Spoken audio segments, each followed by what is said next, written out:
बिस्मिल्लाहिर्रहमानिर्रहीम। अस्सलाम वालेकुम नाज़रीन, बात यह है के साथ मैं हूँ हिना आदिल। नाज़रीन, सानिहा 9 मई के जिम्मेदारान के खिलाफ मिलिट्री कोर्ट्स में मुकदमात चलाए जाने के खिलाफ सुप्रीम कोर्ट में इस वक्त दरख्वास्तें ज़ेर समाअत हैं। आज 9 रुकनी लार्जर बेंच ने समाअत शुरू की तो जस्टिस काजी फायज ईसा ने बेंच को बेंच मानने से इनकार करते हुए खुद को बेंच से अलहदा कर लिया। जस्टिस सरदार तारिक मसूद ने काजी फायज ईसा से इत्तेफाक किया और यूं पहली ही समाअत में बेंच टूट गया। ताहम चीफ जस्टिस ने 7 रुकनी बेंच तश्कील दिया और समाअत शुरू की। मिलिट्री कोर्ट्स में सिविलियन के ट्रायल को रोकने के लिए हुक्म इम्तना की दरख्वास्त मुस्तरद करते हुए अदालत ने इस केस से मुतालिक तमाम गिरफ्तार कैदियों की तफसीलात तलब कर ली है। लेकिन सवाल ये है कि क्या वाकई अदालती इस्लाहात के बिल का फैसला आने तक कोई भी अदालती कार्रवाई क्या गैर आईनी है? क्या जस्टिस काजी फायज ईसा ने खुद को मुतनाज़े बनाया है या वो मुतनाज़े नहीं होना चाहते? क्या वाकई मिलिट्री कोर्ट्स के मामले पर सियासत हो रही है? वज़ीर आज़म का दौरा फ्रांस क्या IMF के साथ डेडलॉक खत्म करवा पाएगा? और वज़ीर ख़जाना आखिर क्यों IMF से मुतालिक सवाल पर तैश में आ जाते हैं? इन तमाम मामलात पर आज हम बात करेंगे। हमारे साथ मौजूद होंगे नसीर बागा साहब, रिजवान रजी साहब, सलमान आबिद साहब, हमें ज्वाइन करेंगे नज़ीर लगारी साहब और हसन रजा पाशा साहब। ब्रेक पर जाएंगे, ब्रेक के बाद जब वापस आएंगे तो बात करेंगे क्या जस्टिस काजी फायज ईसा की जानिब से जो बेंच से अलहदगी के लिए वजह बयान की गई है वो दुरुस्त है या नहीं है, और हमारे पैनलिस्ट उस पर क्या राय रखते हैं, इस पर बात करेंगे इस ब्रेक के बाद।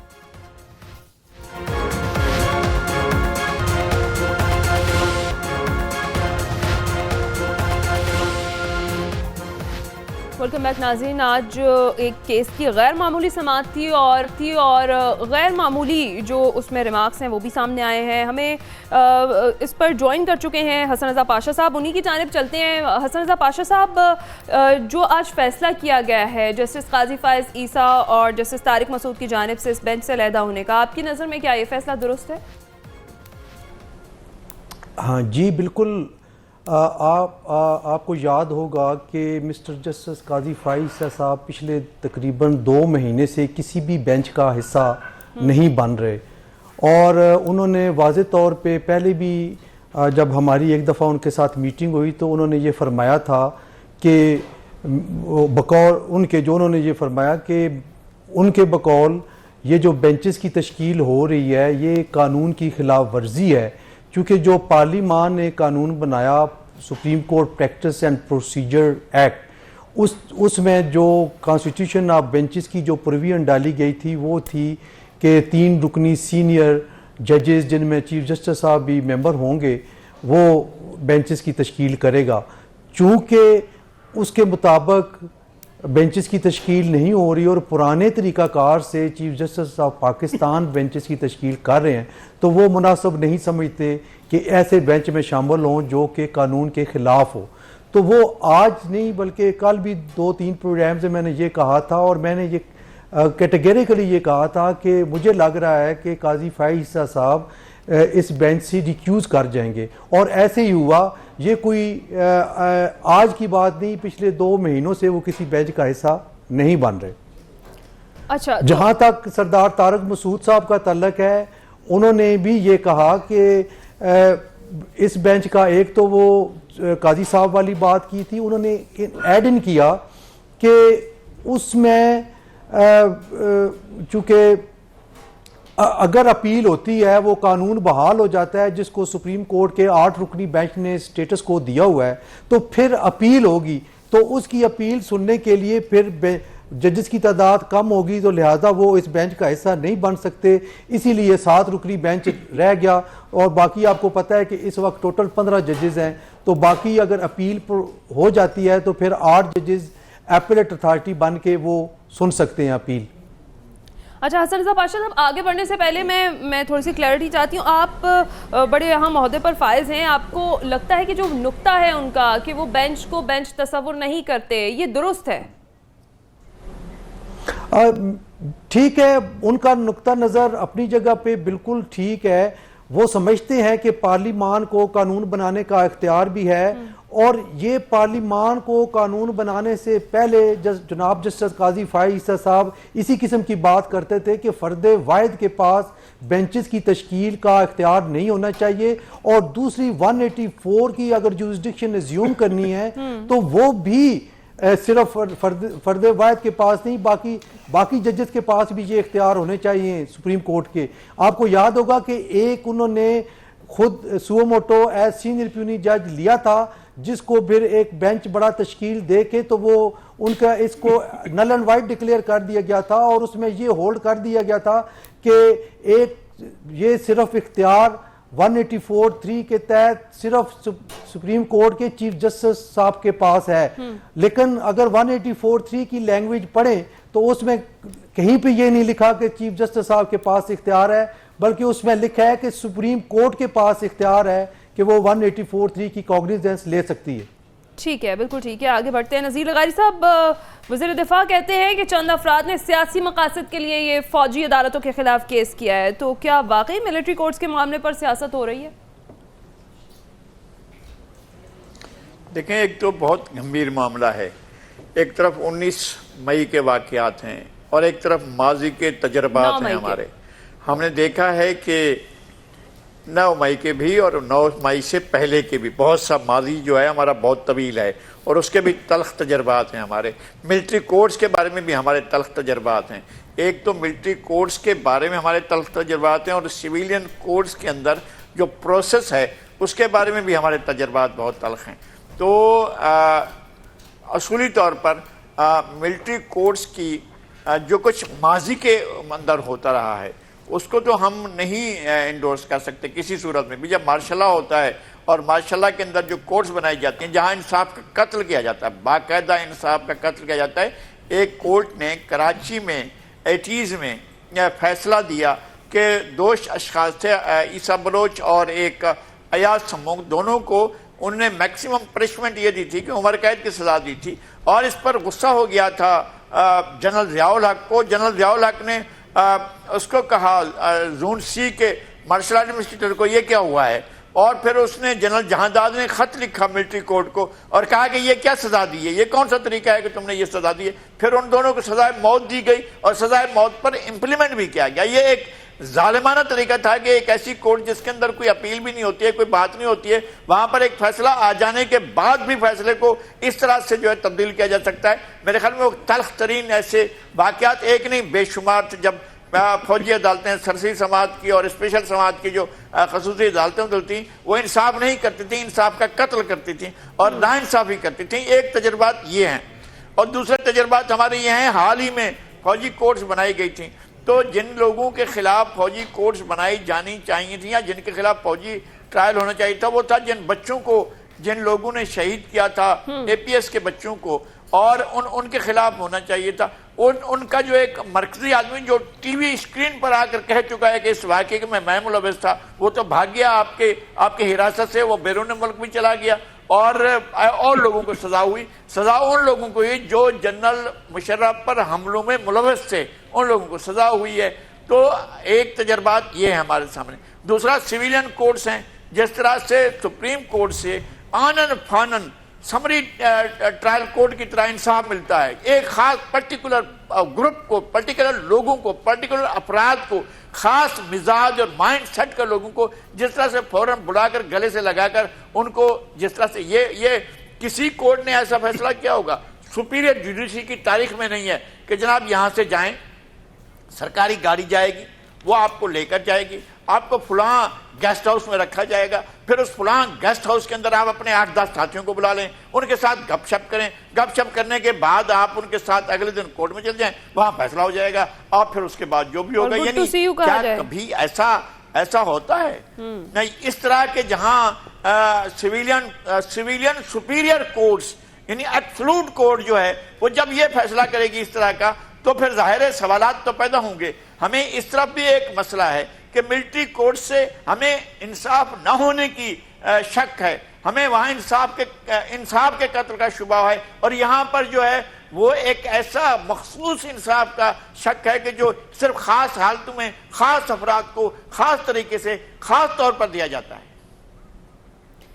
ठीक है, बिल्कुल ठीक कह रहे हैं। नसीर वागा साहब, क्या लगता है आपको, ये जो कहा जा रहा है कि मिलिट्री कोर्ट्स के मामले पर भी सियासत हो रही है, लग रहा है आपको सियासत हो रही है ना? इससे बड़ी अफसोस की और क्या बात है कि आपके मुल्क की जो आला तरीन अदालत है उसमें एक बेंच बना, 9 रुकनी बेंच।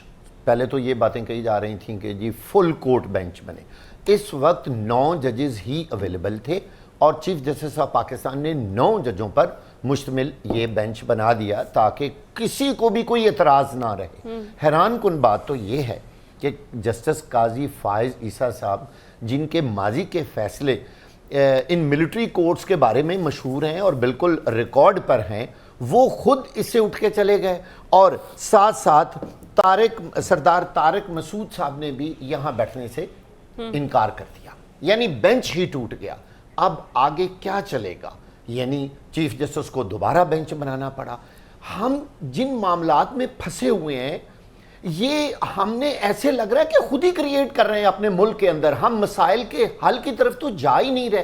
यानी पूरी दुनिया हमारा ये इमेज देख रही है कि आपके मुल्क की आला तरीन अदालत का बनाया हुआ बेंच चंद लम्हों में कैसे टूट जाता है। कोई ऐसी मुल्क के अंदर एक अजीबो गरीब सूरत हाल बनी हुई है कि प्रेसिडेंट ऑफ पाकिस्तान जो PTI के हैं वो 3 महीने पहले जस्टिस काजी फायज़ ईसा साहब का नोटिफिकेशन जारी कर देते हैं कि आप आने वाले चीफ जस्टिस हैं। अच्छा, वज़ीर आज़म नून लीग का है, वज़ीर ख़ारजा पाकिस्तान पीपल्स पार्टी का, एक अजीब सा ये कॉम्बिनेशन बना हुआ है जिसकी कोई समझ नहीं आ रही। अच्छा, और अदालत में कौन गए हैं जी? ये दरखास्त लेकर पाकिस्तान पीपल्स पार्टी के 2 अहम तरीन वकला, ऑल्दो के अब उन्होंने उनको निकाल दिया है, खोसा साहब और एतजाज़ अहसन साहब। आप ज़रा ये सारे कॉम्बिनेशन देखते जाएं कि यहाँ हो क्या रहा है, तो कौन सी अदालत होगी, तो फिर कहाँ इंसाफ होगा, कौन सुनेगा? मिलिट्री कोर्ट्स के बारे मैं सिर्फ ये बात ज़रूर कहना चाहूँगा, गालिबन लोगारी साहब भी ये बात कर रहे थे कि वो दहशत गर्द जो बराह रास्त हमारी मुसल्ह अफवाज के साथ बरसरे पैकार रहे, जिन्होंने हमारे कितने लोगों को शहीद किया, हमारे पाकिस्तानियों को शहीद किया, उनके खिलाफ मिलिट्री कोर्ट नहीं, उनके खिलाफ जो मुकदमात हैं वो दहशत गर्दी की अदालतों में और हाई कोर्ट में और सुप्रीम कोर्ट में चले।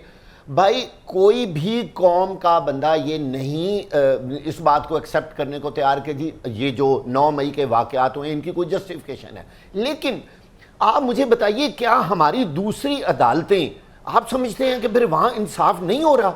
क्या वो नाइंसाफी करेंगे कि हमें मिलिट्री कोर्ट्स की जरूरत पड़ गई है? हमारा आइन इस बात की इजाजत नहीं दे रहा। अब वकला जो हैं वो सुप्रीम कोर्ट पहुंचे हुए हैं और इस मुल्क का देखिए बाकी मसाइल कोई नहीं हल कर रहा। लोगों की तरफ कोई सीनियर तरीन जज जो कि कमिंग चीफ जस्टिस हैं उनकी जानिब से कहा गया है कि वो नहीं मानते। कैसी अजीब बात है कि वो उठ के चले गए, उन्होंने वहां बात करने की और हेयरिंग करने की जहमत ही गवारा नहीं की जो आपके मुल्क के आने वाले चीफ जस्टिस ऑफ पाकिस्तान है। हम अपनी बर्बादी और अपनी बेइज्जती पूरी दुनिया के सामने खुद ही कर रहे हैं। जब तक इन मसाइल का हम खुद हल तलाश नहीं करेंगे तो किस तरह ये निजाम चलेगा? ये तो बड़ी कंफ्यूजन वाली सिचुएशन बन गई है पाकिस्तान में। रजी साहब को शामिल गुफ्तगू करते हैं। रजी साहब, क्या आज के इस फैसले के बाद जस्टिस काजी फायज़ ईसा ने खुद को मुतनाज़ बनाया है या वो फिर मुतनाज़ बनना नहीं चाहते हैं? एक तो ये बताइएगा, और दूसरा ये कि जो वज़ीर दिफा कहते हैं कि सियासत की जा रही है, क्या वाकई मिलिट्री कोर्ट्स के मामले पर सियासत हो रही है? देखिए, काजी फायज़ ईसा ने अदालत से उठने से पहले एक तो ये कहा कि मैं रिक्यूज़ नहीं कर रहा, मैं इनकार नहीं कर रहा ये केस सुनने से, मैं सिर्फ इस बेंच की कंपोजिशन पे सवाल उठा रहा हूँ। और चूंकि उसके हवाले से उन्होंने एक फ़ैसला दे रखा है, फिर उन्होंने पूरी 15 मिनट तक जो है वो मुख्तलिफ़ चीज़ें पढ़ के जो वो नोट्स लेके आए हुए थे और उन्होंने साथी जजेस में तकसीम भी किया वो, और मीडिया के भी हथे चढ़ गया वो, और उन्होंने वो उसके अंदर बताया कि पिछले 3 माह से वो किस तरह से अपनी चैम्बर प्रैक्टिस कर रहे हैं।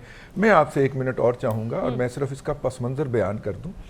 सबसे पहले ये मामला जो था ये अदालतें चढ़ा था जब इफ्तिखार चौधरी साहब जो थे वो चीफ जस्टिस ऑफ पाकिस्तान थे, और उन्होंने 17 रुकनी बेंच, उस वक्त कैपेसिटी पूरी थी, आज की तरह अधूरी नहीं थी, 17 रुकनी बेंच बिठाया था जिसमें 6-11 से ये फैसला आया था कि हाँ ये जो मिलिट्री कोर्ट्स जो हैं ये सिविलियन का ट्रायल कर सकती हैं। अब यहाँ पे सवाल ये पैदा होता है कि अगर आपने उस फैसले को रिव्यू करना है तो आपको भी फिर 17 रुकनी बेंच बनाना चाहिए। तो अब 17 रुकनी तो हमारे पास है नहीं है और जल्दी बड़ी पड़ी हुई है हमें। दूसरा, ये उस वक्त टच स्टोन पे चढ़ा जब जस्टिस गुलजार साहब जो थे वो चीफ जस्टिस ऑफ पाकिस्तान थे, और उस वक्त जस्टिस वकार सेठ ने पेशावर हाई कोर्ट के अंदर जो 2000 वो जो आर्मी पब्लिक स्कूल के जो मुल्ज़मान थे वो उस जुर्म के अंदर लोगों को सज़ाएं दी। 29 लोगों को उन्होंने सज़ाएं दी, जिसमें शायद 2 या 3 जो थीं वो फांसी की सज़ाएं भी थीं और वो लोग फांसी चढ़ गए हुए हैं। लेकिन उन्होंने वो जो सज़ाएं जो थी वो सस्पेंड कर दी। इस सस्पेंशन के ख़िलाफ़ वफाकी हुकूमत जो थी उस वक्त की वो सुप्रीम कोर्ट गई और सुप्रीम कोर्ट ने एक बेंच बनाया, मेरा ख्याल 9 रुकनी ही था या 7 रुकनी था। उसके अंदर काजी फायज़ ईसा साहब भी मौजूद थे और जस्टिस जो आज के चीफ जस्टिस साहब हैं उमरता बंदयाल साहब भी मौजूद थे। उमरता बंदयाल साहब ने फैसला दिया कि यस, सिविलियन का मिलिट्री कोर्ट ट्रायल कर सकती हैं, और फायज़ ईसा साहब ने उस फैसले में लिखा कि नहीं कर सकती। इस दौरान एक और फैसला भी आया, उस फैसले के अंदर ये लिखा गया, ये सुप्रीम कोर्ट ने डिक्लेयर किया कि जहाँ पे डबल जुरिस्डिक्शन हो, कि वो जुर्म मिलिट्री कोर्ट में भी ट्राई हो सकता हो और सिविल कोर्ट में भी ट्राई हो सकता हो, तो वहाँ पे वो जुर्म जो है वो सिविल कोर्ट में ट्रायल होगा, मिलिट्री कोर्ट में नहीं जाएगा। अब ये तीनों जजमेंट जब सामने पड़ी हुई हैं तो मुझे नहीं समझ आती कि ये 9 रुकनी या 7 रुकनी बेंच जो है वो नया क्या विजडम जो है वो निकालने बैठ गए हैं। मैं बड़ी माजरत के साथ, ये नया विजडम क्या निकालेंगे इसमें से जब तीनों एवेन्यूज़ जो हैं वो सेट हो चुके हुए हैं। लेकिन बहरहाल ये इस वक्त अवेलेबल जजेस में से, जैसा कि हमारे भाई वाघा साहब ने फरमाया कि अवेलेबल जजेस में से बेहतरीन जजेस थे, उनके ऊपर मुश्तमिल एक बेंच बना है।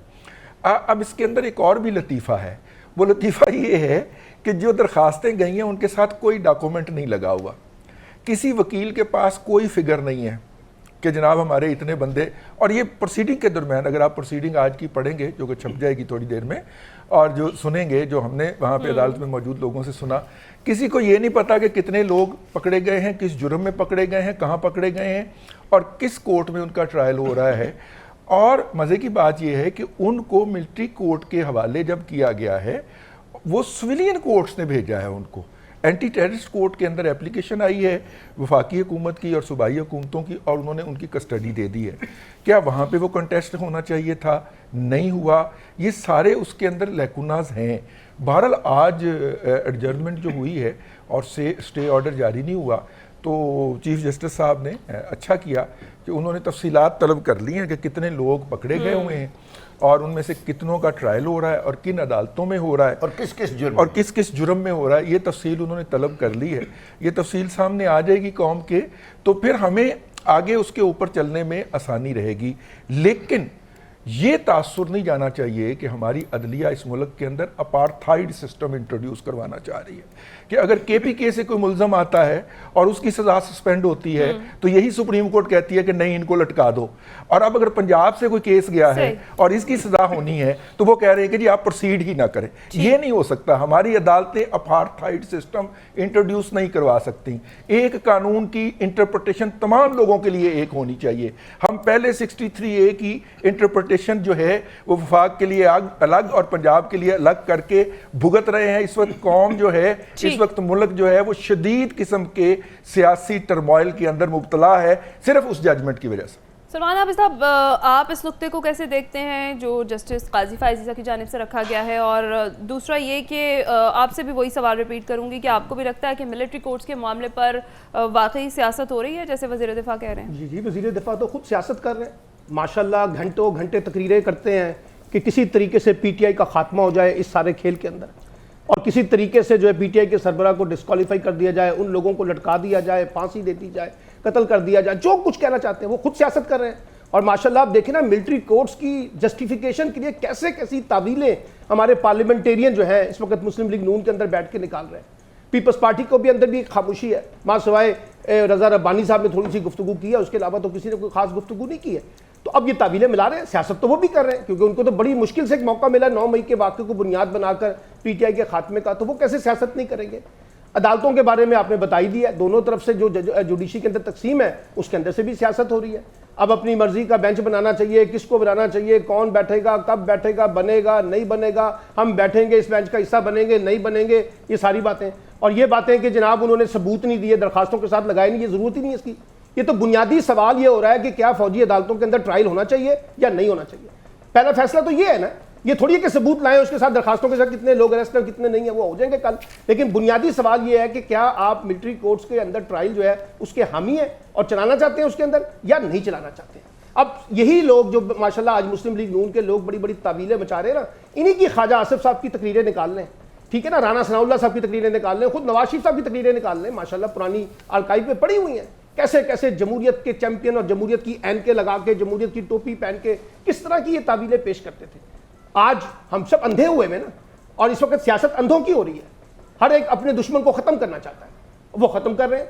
और इससे क्या होगा मुझे बताएं, यानी आप मुझे बताइए, मैं बार बार ये कहता हूं कि भाई बात ये है, या तो आप अपनी रस्मी कोर्ट्स को बंद करें, खत्म करें इस सारे खेल को, क्योंकि आप इस काबिल नहीं है, आप अदालतें नहीं चला सकते, आप इंसाफ नहीं कर सकते, लोगों को जस्टिफिकेशन, इंसाफ की फराहमी के लिए आपके पास कोई जस्टिफिकेशन नहीं है, क्योंकि आपको सहारों की जरूरत है, आपको दूसरी अदालत चाहिए, तो चला लें उसके जरिए, फिर ये सारा सिस्टम बंद करें। फिर क्या जरूरत है सारे सिस्टम को चलाने की अगर आपने सारे वहां पे चलाने। और मैं आपको बताऊं, सख्त सजाएं हमारे ये सिविलियन कोर्ट्स के अंदर भी मौजूद है, यानी हमारा जो अदालती निजाम है उसके अंदर भी इन्हीं मुजरिमों को सजा देने के लिए बड़े सख्त कवानीन मौजूद है। आप अमल करें, उसको चलाएं मुकदमा, उसको ट्रायल करें और लेके जाएं उसको जहां पे पाए आपने आखिर तक लेके जाना है। लेकिन इसके मुकाबले में पैरेलल चीजें जब हम निकालना शुरू करते हैं और फिर उसकी जस्टिफिकेशन देना शुरू कर देते हैं, एक खास तनाजुर होता है जिसके अंदर मैंने आपको बताया कि जो एपीएस के वाक़े के बाद जो मिलिट्री कोर्ट्स बनी थी वो एक खास ड्यूरेशन के लिए बनी थी, उसके बाद दोबारा नहीं उन्होंने उसको कंटिन्यू किया, वो खत्म हो गई है। इसलिए ये सवाल रहेगा, यहां पर ये बात होगी। और सियासत तो देखिए ना, चाहे वो जुडिशरी के अंदर से हो रही है, चाहे पॉलिटिकल पार्टीज के अंदर से हो रही है, चाहे अपोजिशन के अंदर से हो रही है, चाहे मीडिया के अंदर से हो रही है, चाहे हमारी बार काउंसिलों के अंदर से हो रही है। यहां बार काउंसिलें नहीं सियासत कर रही, सब तकसीम नहीं है इस पूरे खेल के अंदर, सब हमें नजर आ रहा है कौन कहां पे खड़ा है, किसके साथ खड़ा हुआ है और किसकी हिमायत के साथ खड़ा है, किसकी हिमायत के साथ नहीं खड़ा हुआ। तो अनफॉर्चुनेटली आइन की बालादस्ती, कानून की बालादस्ती, ये तो किसी के सामने इस वक्त मंजिल नहीं है, ये तो किसी की तरजीह नहीं है कि आइन क्या कहता है, कानून क्या कहता है, मॉरल प्रैक्टिसेस क्या कहती हैं, डेमोक्रेसी क्या कहती है। हमें तो अपनी अपनी ख्वाहिशात के अंदर चीजों की तशरीह करनी है, उसके लिए हम आइन को भी सहारा लेंगे, हम उसके लिए कानून का सहारा भी लेंगे और अपनी अपनी जस्टिफिकेशन देके अपने अपने मीनार बनाने की कोशिश कर रहे हैं। इस तरीके से अगर मुल्क चल रहा है, रियासत चल रही है, निजाम चल रहा है, तो जरूर चलाएं आप। अगर इससे पाकिस्तान किसी बेहतरी की तरफ जा सकता है तो ये तजर्बा करके भी देखें, पहले भी कर रहे हैं, मजीद तजर्बा करके देखें। ठीक है हसन रज़ा पाशा साहब, जैसे भी सलमान आबिद साहब ने कहा कि बुनियादी सवाल है ही ये कि सिविलियंस का मिलिट्री कोर्ट्स में ट्रायल होना चाहिए या नहीं, और अगर ऐसा होता है तो इसमें कोई इंसानी हुकूक की पामाली तो नहीं होगी, इस हवाले से भी बताइएगा। और ये भी कि क्या वाकई अदालती इस्लाहात के बिल का जो फैसला है उसके आने तक कोई भी अदालती जो कार्रवाई है वो गैर आइनी होगी, जो नुक्ता उठाया गया आज जस्टिस काजी फायज़ ईसा की जानिब से। देखिए, हमारी बड़ी रिजर्वेशन है कि जिस अंदाज में पार्लिमान ने वो कानून बना के और 2 दफ़ा वो एक मेजॉरिटी के साथ भेजा प्रेसिडेंट को, और आर्टिकल 75 की जो रिक्वायरमेंट है वो ये थी कि 10 दिन के अंदर अंदर या तो सदर साहब साइन करेंगे या फिर वो ऑटोमेटिकली कानून बन जाएगा। सुप्रीम कोर्ट ऑफ पाकिस्तान ने 10 दिन भी इंतज़ार नहीं किया और चौथे 5वें दिन एक पिटीशन आई और उस पर रिस्ट्रेनिंग आर्डर पास कर दिया।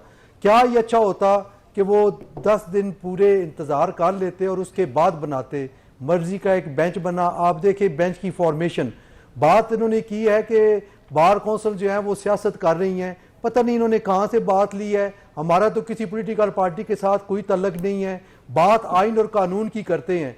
आप पिछले 3-3.5 साल में देखें कि एक हुकूमत थी और उसके वजीर आजम जो वो इमरान खान साहब थे, उन्होंने क्या किया, 25 केसेस, 25 सिविलियंस के केसेस उनके दौर में आर्मी कोर्ट्स ने सुने।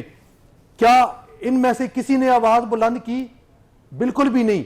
आज उनका नाम आ रहा है, उनका ट्रायल होने जा रहा है, या ये खदशात हैं कि उनको आर्मी कोर्ट्स के तहत ट्रायल किया जाएगा, तो बड़े बड़े लोग खम ठोंक के आ गए हैं। क्या किसी ने आम बंदे के बारे में सोचा है? आम जो इस शहरी है वो जब विक्टिम होता है या वो उसका ट्रायल आर्मी कोर्ट में चलता है तो क्या इनकी तरफ से कोई आवाजें बुलंद हुई हैं? उस वक्त के वजीर आजम ने तो ये कहा था कि मेरा बस चले तो हर दहशत गर्दी के केस में मुलव्वस शख्स का ट्रायल आर्मी कोर्ट में हो। क्या उसकी इनमें से सलमान शाह से ही पूछता हूं, क्या इन्होंने उनका ऑब्जेक्शन किया है ऑन रिकॉर्ड कि ये इमरान खान साहब प्राइम मिनिस्टर साहब गलत बात कर रहे हैं? बातें सारी करते हैं, लेकिन जब इख्तदार में होते हैं उस वक्त उनको इस चीज का कोई ख्याल नहीं होता और वो सब अच्छा नजर आ रहा होता है। 1967 में ये अमेंडमेंट आई है, उस वक्त से लेकर आज दिन तक किसने कोशिश की है, किस पॉलिटिकल पार्टी ने, अपने आप को डेमोक्रेटिक भी कहते हैं, किन्होंने कोशिश की है आर्मी एक्ट में तरमीम लाने की? हालांकि वो जो तरमीम आई थी वो उस वक्त के आमर फील्ड मार्शल अयूब खान के दौर में आई थी और वो खत्म हो सकती है, लेकिन किसी ने दयानतदारी के साथ ये कोशिश नहीं की कि आर्मी एक्ट में तरमीम हो और सिविलियंस का जो ट्रायल का इख्तियार है वो ना दिया जाए आर्मी कोर्ट को। अब सेक्शन 21D3 मौजूद है जिसको अब चैलेंज किया गया और इंटरेस्टिंग बात यह है कि यही इसी किस्म की petition Rawalpindi district bar association की पिटीशन में, जो कि 2015 में 17 रुकनी जज के सामने पेश हुआ और उसमें 11/6 के तहत इसी सुप्रीम कोर्ट ने फैसला किया कि 11 मुअज़्ज़ज़ जज साहबान ने यह कहा कि यह पिटीशन नहीं बनती, सिविलियंस का ट्रायल आर्मी कोर्ट में होना चाहिए। अब मुझे ये बताएं टेक्निकली कि क्या ये 7 रुकनी बेंच की राय उन 11 रुकनी जो जजेस थे जो 17 रुकनी बेंच में मौजूद थे उन पे वो करेगी, उनको ओवरलैप कर सकती है? मुझे तो नहीं नजर आ रहा। ना इसको आप रिव्यू समझ सकते हैं क्योंकि रिव्यू का टाइम गुजर गया है, 2015 की बात है। आल दो कि जो इस वक्त के पिटिशनर जनाब जस्टिस जवाद ख्वाजा साहब उस बेंच में शामिल थे और उनका डाइसेंटिंग व्यू था। उन्होंने वहां कैटेगरिकली ये कहा था कि आर्मी कोर्ट में सिविलियन का ट्रायल नहीं हो सकता। मिस्टर जस्टिस काजी फायद ईसा साहब का भी था और जो आज मौजूदा चीफ जस्टिस हैं जनाब उमर अता बंदयाल साहब, वो उन 11 जजेस की लिस्ट में शामिल थे जिन्होंने ये कहा था कि आर्मी कोर्ट्स में सिविलियंस का ट्रायल हो सकता है। तो ये सारी चीज़ें आपके सामने हैं। ये पता नहीं अब नजरिया ज़रूरत नया आएगा क्या होगा, हमें तो समझ नहीं आ रही, लेकिन the best place is parliament. Parliament ने फैसला करना है इस एक्ट में तरमीम करनी है और कैसे करनी है। बिल्कुल ठीक है। यहाँ पर मुझे ब्रेक का कहा जा रहा है, ब्रेक के बाद जब वापस आएंगे बात करेंगे वज़ीर फ्रांस की और क्या इस दौरे के बाद IMF से जो हमारा डेडलॉक है वो ख़त्म हो पाएगा या नहीं, मईशत के हवाले से भी बात करेंगे, लेकिन इस ब्रेक के बाद।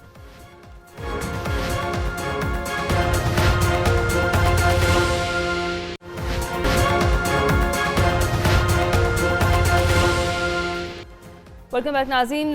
सबसे पहले तो मैं कुछ तस्वीरें हैं वो मैं चाहूँगी कि वो स्क्रीन पर दिखाई जाएं और उसके साथ साथ हम बात करें। 3 मुख्तलिफ तस्वीरें हैं जो कि हमारी जियोपॉलिटिक्स है उसको ज़ाहिर करती हैं। एक जानिब साहिर शमशाद मिर्ज़ा मुलाकात करें, यानी अस्करी क़यादत की मुलाकात है चीन के अहम तरीन शख्सियत के साथ। दूसरी तरफ वज़ीर ख़जाना अमरीकी सफारतकार से मुलाकात करें और ये वज़ीर आज़म शहबाज शरीफ हैं जिनकी मुलाकात हुई है MD IMF के साथ। इसके साथ साथ अगर हम बात करें तो मेरा ख्याल है कि IMF जो है वो छेड़ बन चुकी है हुकूमत की। एक वीडियो है, अगर हम वो पहले देखें फिर उसके बाद गुफ्तगू का आगाज़ करते हैं। एक सहाफ़ी के सवाल पर वज़ीर ख़जाना तैश में आ गए हैं और मैं आपकी जानिब आती हूँ नज़ीर लगारी साहब, IMF तो लग रहा है हुकूमत की छेड़ बन गई है। क्या लगता है आपको ये जो करंट सिचुएशन है इसमें वज़ीर आज़म का जो दौरा है फ्रांस है उसके बाद IMF से डेडलॉक ख़त्म हो पाएगा? मेरे ख्याल में हम एक बहुत मुश्किल सूरत हाल में मजमूई तौर पर ये हालात कैसे पैदा हुए हैं हम ये नहीं कह सकते कि रातों रात हालात पैदा हुए या गुज़श्ता 11, 12, 13 महीनों में पैदा हुए हैं। ये हालात हमारे साथ चल रहे हैं और हमारे साथ इसलिए चल रहे हैं कि जिनका जो काम था वो नहीं कर रहे थे और जिनका जो काम नहीं था वो कर रहे थे। ये हुई है इस मुल्क के साथ एक खिलवाड़ होता रहा है और बाकायदा गमले बनाए गए और गमलों में जो है वो उगाए गए लोग और उगा कर फिर जो है हमारे सामने लाए गए और कहा गया कि ये इस चीज़ को ठीक करेंगे और उनकी मिस हैंडलिंग रही है। एक वक्त था। अच्छा, आपका क्या ख्याल है कि इस ऐसे इदारे जो आपके मॉनेटरी पॉलिसीज को मॉनिटर करते हैं और जो देखते रहते हैं कि आपकी क्या पॉलिसी चल रही है, तो वो आपको सहूलत पहुंचाने के लिए ऐसा करते हैं। उनका तो काम ही यह है कि आपके लिए ऐसी मुश्किलात खड़ी करें कि जिससे आप आगे बढ़ने के बजाय उनके आप हो जाएं मोहताज और उनके ज़ेरे असर रह जाएं और आपके पास अपने रास्ते बिल्कुल मसदूद होते चले जाएं। ये हो चुका है। और IMF जो है वो आपको फैसिलिटेट करने के लिए मैकनामारा से लेकर, बल्कि उससे पहले यूजीन से लेकर आप तक जो कुछ इस मुल्क के साथ होता रहा है वो तो एक खिलवाड़ ही होता रहा है ना। और हमारी हुक्मरान अशराफ जो कुछ करती रही है वो यही कुछ करती रही है। और मुझे नहीं लगता है अब आपसे बहुत कुछ फरमाइशें की जाएंगी, और उन फरमाइशों को पूरा करने के लिए जब ये जाएगी पूरा करने के लिए, तो उसके आफ्टर इफेक्ट्स को कौन बर्दाश्त करेगा? कौन जो इस वक्त बरसर-ए-इक़्तिदार हैं, या वो पहले जो बरसर-ए-इक़्तिदार थे, या वो जो एब्सोल्यूट अथॉरिटी लेकर बैठे हुए हैं, या वो जो कहीं ना कहीं किसी न किसी हद तक किसी काम में शरीक हैं। मेरे ख्याल में इसके लिए कोई तैयार नहीं है कि पाकिस्तान के साथ होने वाले इन चीज़ों के आफ्टर इफेक्ट्स को भी बर्दाश्त करने के लिए तैयार होगा, कोई भी नहीं होगा। और मुल्क के साथ एक खिलवाड़ हुआ है, एक मजाक हुआ है, और एक संगीन किस्म का मजाक हुआ है। आपके तजर्बात थे, हाँ मैं जाऊंगा तो खुदकुशी कर लूंगा, कोई खुदकुशी नहीं हुई, लेकिन उसी प्रोग्राम में गए और बाद अज़ खराबी बसियार वहां गए, और उसके बाद जब दोबारा जाना था तो एक ऐसा झटका दिया है कि लोगों का आप पर एतबार ही खत्म हो गया। वो आप पर एतबार नहीं करते हैं, वो ये हुकूमत हो, साबका हुकूमत हो, उससे पहले हुकूमत हो, कोई किसी पर एतबार करने को तैयार नहीं है, इसलिए कि आप अपने आप को बेएतबार साबित कर चुके हैं दुनिया के सामने। अब ये एक मुआवजा होगा अगर आपको IMF जो है रिलीफ करता है। अच्छा। लेकिन आप बेहतर ऑप्शंस को बहुत ताखीर में आप इस्तेमाल कर रहे हैं कि जी हमने चीन की तरफ देखना है, हमने रूस की तरफ देखना है। आप तो फरमाइशी प्रोग्राम कर रहे थे ना। फरमाइशी प्रोग्राम ये था कि आपने कम्युनिस्ट दुनिया के सामने एक दीवार बनकर खड़े हो जाना चाहिए, खड़े हो जाना था, और आपने जो है वो रूस को गर्म पानियों तक नहीं पहुंचना था। वो आपके पास वो ऑयल का एक टैंकर लेकर वो पहुंच गए हैं, वो गर्म पानियों में आए हैं, और आपके लिए कोई बुरा नहीं हुआ है, अच्छा ही हुआ है उनका आना जो है। इस मरतबा तो ये अच्छा हुआ है। आप जो है वो आप आजाद दुनिया की जंग लड़ रहे थे, हम आजाद दुनिया की, हम जो है वो एक कैपिटलिस्ट दुनिया की जो जंग लड़ रहे हैं, और हम रोक रहे हैं रूस के रीच को इस तरफ आने से, तो रोक लें आप। अब आपके पास एक ऑप्शन है कि आप जाएं, आप चीन के साथ, आप रूस के साथ, बिरादर इस्लामी मुल्कों के साथ अपने मामलात करें और उनके साथ बैठकर अपनी इकनॉमी को ठीक करें, और अपने मुल्क के अंदर जो खराबियां हैं, अगर आपका ये ख्याल होगा कि जनाब हम इसी तरह से चीजें चलाएं, इसी करप्शन से, इसी गंदगी से, इसी गलाजत से चीजों को चलाते रहें, तो फिर आप चला पाए। और फिर आपको लगता है कि कोई मुआवजा ही होगा तो IMF के साथ हमारा डेडलॉक खत्म होगा? नसीर वागा साहब, क्या ख्याल है आपका? वज़ीर आज़म की जो मुलाकात हुई है MD IMF से, क्या इसके बाद डेडलॉक खत्म होता देख रहे हैं आप? ये जो आपने शुरू में कहा था ना कि IMF जो है वो हुकूमत की छेड़ बन चुकी है। अभी जो आपने फुटेज दिखाई है वजीर ख़जाना के साथ, वो जो एक जर्नलिस्ट की उनकी को बातचीत हो रही थी, इसको कहते हैं बौंतर जाना, बौखला जाना। उनको कोई समझ नहीं आ रही कि हम करें क्या। यहाँ वजीर ख़जाना IMF के बारे कुछ और बातें कर रहे हैं, बाहर जाकर जनाब इज़्ज़त माब वज़ीर आज़म साहब MD साहब से मुलाकातें कर रहे हैं और मिन्नतें और तरला प्रोग्राम। वज़ीर ख़जाना की भी मुलाकात हुई अमरीकी सफारतकार से, IMF के हवाले से मामलात बेहतर करने के लिए। एग्जैक्टली वही ना, वो सबसे मिन्नत और तरला प्रोग्राम चल रहा है ना कि किसी तरीके से ये काम हो जाए। अच्छा, मुल्क के मुआशी हालात और ये IMF की तमाम डीलें उस वक्त होती हैं जब आपके मुल्क के अंदर आपके सियासी और इंतज़ामी मामलात बिल्कुल ठीक हो। अभी आपने कल देखी होगी एक फुटेज, एक खातून इस्लामाबाद पुलिस के सामने खड़े होकर ये कह रही है, बल्कि उनको धमकी दे रही है कि आपने लाल मस्जिद वाला वाकया देखा था, आपने देखा कि किस तरह टेररिस्ट आते थे और खुद कुछ धमाका करते थे, जब वो आएंगे तो आपकी टांगें कांप जाएंगी। अच्छा। ये कितनी बड़ी बात है। आप क्या समझते हैं कि सारी दुनिया ये नहीं देख रही कि हमारे मुल्क के अंदर हमारे इंतजामी, हमारी लॉ एंड ऑर्डर, हमारे पॉलिटिक्स के क्या हालात चल रहे हैं? जब तक ये सिस्टम ठीक नहीं होगा, आप पर कोई एतमाद करने को तैयार नहीं है। एक तरफ आप वो काम कर रहे हैं, अभी आप भी डेडलॉक खत्म होता नहीं देख रहे। जी आप देखिए, अभी हाल ही में आप देखें ना, जो सेनेट के चेयरमैन के बारे में बिल पेश हुआ है, वो देखने और सुनने के बाद तो मेरा ख्याल है लोग शायद शर्मिंदगी से लोगों को मर जाना चाहिए, जो आम पाकिस्तानी है कि उन्होंने क्या क्या मरात उसमें डाली हुई है। सही है। रजी साहब, आखिर क्यों वज़ीर ख़जाना तैश में आ जाते हैं IMF से मुताल्लिक सवाल पर? आज तो देखिए, फ़ोन इसके छीनने ऊपर- की कोशिश की गई उनकी इसके जानिब ऊपर से। मैंने साफ़ी। बहुत ज़्यादा बात कह दी हुई है IMF के ऊपर, आज फिर दोहराए देता हूँ। उसमें से हल्की सी कि IMF के साथ डील जो है वो नई हुकूमत जो इलेक्शन के बाद आएगी वो करेगी। उससे पहले ये क्या करना है, ये जो फ़ोन छीनना ये करना, वो ये है कि जंगल में ना बादशाह सलामत फौत हो गए तो इलेक्शन हुआ, और इलेक्शन में एक बंदर जो था वो मुंतखब हो गया जंगल का सदर। तो पहले दिन ही सदर नहीं, वज़ीर आज़म तो पहले दिन ही वो एक बिल्ली उनके पास फरियाद लेके आई कि मेरा बच्चा उठा के ले गया है बघियाड़ जो है, और वो उसको खा जाएगा, तो आप करें। तो बंदर ने छलांग लगाई, एक टहनी, दूसरी टहनी, फिर वापस आया। उसने कहा मेरा बच्चा, फिर वो छलांग लगाई। तो उसने जब तीसरी दफ़ा वापस आया तो बिल्ली ने कहा कि मेरा बच्चा, उसने कहा देखें कोशिश तो मैं बहुत कर रहा हूँ, एक दरख्त से दूसरे दरख्त के ऊपर। उसने कहा मेरी आनियां जानियां देखो। हमारी भी क़यादत जो है इस वक्त वो आनियां IMF से जानियां। डील करने के लिए कोशिश तो बहुत कर रही है। तो नतीजे के तौर पे वो कल को आपको इलेक्शन में जब पेश हो तो ये कह सकें कि देखिए कोशिश तो हमने बहुत की है, अच्छा। वो नहीं हो सका। भले प्राइम मिनिस्टर साहब जो हैं वो MD IMF से मिल लें, भले हमारे फाइनेंस मिनिस्टर साहब जो हैं वो अमेरिका के सफीर से मिल लें, इस गवर्नमेंट के लिए IMF का पैकेज तो दस्तयाब नहीं है। ठीक। वो सिर्फ होना है अगले इलेक्शन के बाद हमने IMF के साथ बैठना सही। है। कोई डेडलॉक नहीं है, ये एन प्रोसीजर के मुताबिक है। ओके। डेडलॉक कोई नहीं है, प्रोसीजर ये है, और उस प्रोसीजर को अगर हम जान लें तो ये मेरा ख्याल है कि ठीक फिर है, इसकी वैसे नौबत वेरी ना वेल एक्सप्लेन्ड रजी साहब। जी सलमान आविद साहब, देखिए ये भी एन प्रोसीजर के तहत ही हो रहा है कि ये जो टोला है ना, इस वक्त का हुक्मरान टोला जितना नाहिल साबित हुआ है अपनी हुक्मरानी में, अपनी माशी पॉलिसियों में, अपनी दावों के ऊपर इसहाक डार समेत, प्राइम मिनिस्टर समेत, सब समेत, यानी अंदाज़ा लगाइए कि पूरी कौम को ट्रक की बत्ती के पीछे लगाकर ये अपना तजर्बा, अपनी सलाहियत, अपनी दयानत, अपनी दुनिया के साथ सफारतकारी, डिप्लोमेसी की मिसालें देते थे। अब क्या निकला? 0/0। अभी 4 दिन पहले हजरत फरमा रहे थे कि IMF हमारे खिलाफ साजिशें कर रहा है, और फिर जाके उनसे मिन्नतें भी कर रहे हैं। आप प्राइम मिनिस्टर भी जाके उनसे मिन्नतें कर रहे हैं, डिप्लोमेसी भी कर रहे हैं। भाई एक इदारा जो है वो आपके खिलाफ साजिश कर रहा है, बकौल आपके जियो स्ट्रेटेजिक वजह से अब हमें वो एक और डिक्टेशन की तरफ लेके जा रहा है। तो आपको किसने कहा भाईजान आप डिक्टेशन ले, आप अपना निकाले ना पटारी में से वो प्लान बी जो आपके पास मौजूद है और अमल करके दिखाए ना, और लाएं चाइना से पैसे, लाएं रूस से पैसे, लाएं बताया उन्होंने। देखिए ना वो सारे बता ही रहे ना, मुआशी बहाली का देखिए ना, वो तो पिछले 1 साल से ही बता रहे हैं। 10 दफा तो आपको पता है ब्रादर इस्लामी मुल्क पैसे दे चुके हैं, आपको पता नहीं चला? आपको पता नहीं चला चीन कितने पैसे दे चुका है? आपको नहीं अंदाजा हुआ कि रूस कितने पैसे दे चुका है पाकिस्तान में? पाकिस्तान में तो पैसे की कोई कमी नहीं है, रेल पेल चल रही है। कितने दावे करके उन्होंने कितने पैसे ले आए।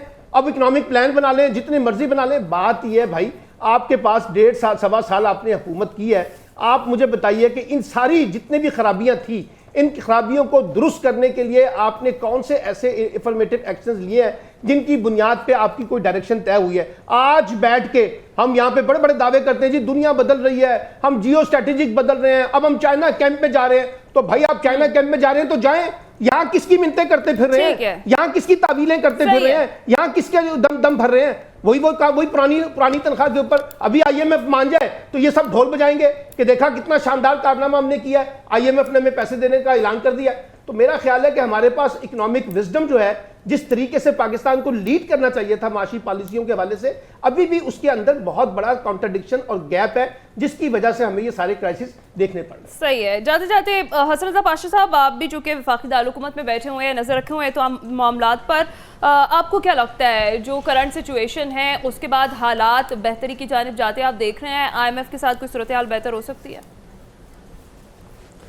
मुझे तो अगले 3-4 साल नज़र नहीं आ रहा कि मुआशी तौर पे यहाँ पे पाकिस्तान में कोई इस्तेकाम आएगा, और उसकी एक बड़ी वजह यह है कि काफ़ी अरसे से, बल्कि काफ़ी सालों से कोई ऐसा काम नहीं किया गया जो कि इस मुल्क के इंफ्रास्ट्रक्चर को बेहतर करे, और मुल्क बदतरीन माशी बदहाली का शिकार होते नीचे ही जा रहा है। देखिए बात यह है कि आपका नौजवान इस वक्त प्रॉपर्टी टाइकॉन को जो है वो आइडलाइज कर रहा है, और हर बंदा ये सोच रहा है कि वो अपना जो इंडस्ट्री है वो बंद करके ठीक वो है। प्लाट बना के वो बेच रहे हैं और सारा। तो मैं नहीं समझ यानी रहा कि अभी आपको कोई ऐसी आपको भी पॉलिसी ये इस्तेहकाम जो है वो मुस्तकबिल करीब में आता आप मुझे नहीं देख रहे फिलहाल नहीं हैं। नजर ठीक आ है, रहा है। बिल्कुल ठीक है। नाज़रीन, तमाम पैनलिस्ट की राय आपने जानी। आज के प्रोग्राम से इतना ही। अपना ख्याल रखिएगा, फीडबैक दीजिएगा। अल्लाह हाफिज।